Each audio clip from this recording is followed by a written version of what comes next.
Today we're going to be looking at DNA and kind of an intro of who discovered it, its basic shape. Also, you'll be looking at what base pairings go with which. In other words, if one letter is on one strand of the DNA, what's on the other side of it. Also, we're going to be introduced briefly to what transcription is. Let's take a look. Remember, DNA is a nucleic acid that is located in all cells, contains all information about the organism. Remember, DNA is a complex molecule that stays within the cells and dictates what the cell needs to do.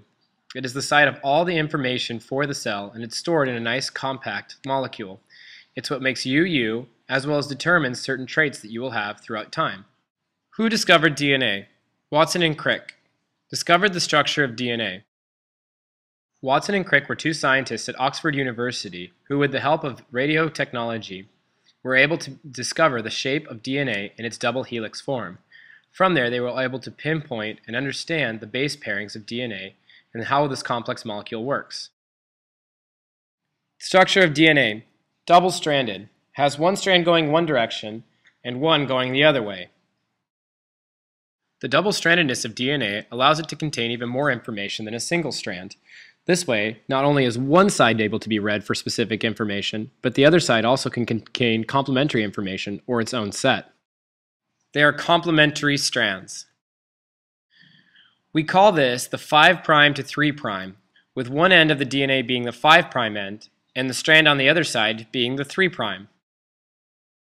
Note at the top of each of these strands is a 5' end and a 3' end. This indicates which way the DNA is read, as it is always read from one 5' end to the 3' end. Think of it this way: the DNA is count backwards, from the beginning reading at the 5' and it reads down to the 3' end. Matching base pairs. DNA has 4 bases: A, C, T, and G. The bases always match up in a set order.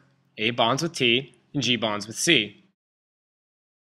If we observe the DNA and the bases within the center of it, we notice that it has the complementary base pairs, with A, adenine, binding with T, thymine, and G, guanine, bonding with C, cytosine. These pairs are always the same and will never change. This way, you know if you see a T on one side of the DNA, on the other strand must be an A. Likewise, if you see a C on one side, a G has to be on the other side. DNA strands are written like this. Notice there's the 5' and 3' at the beginning, followed by the complementary base pairs on either side. Has the ability to unzip from other strands and be made into protein. This process is called transcription. Since DNA is so large and cannot move, transcription is the process where it will send out individualized messengers to the rest of the cell to indicate what to do for survival.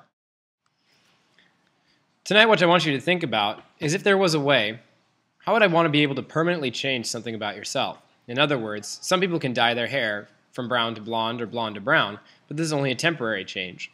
How would I have to be able to make it to be able to change all of your hair to one color at once? It involves the DNA, but probably think of some things. Something you might want to look up is what a retrovirus is. Have a good one.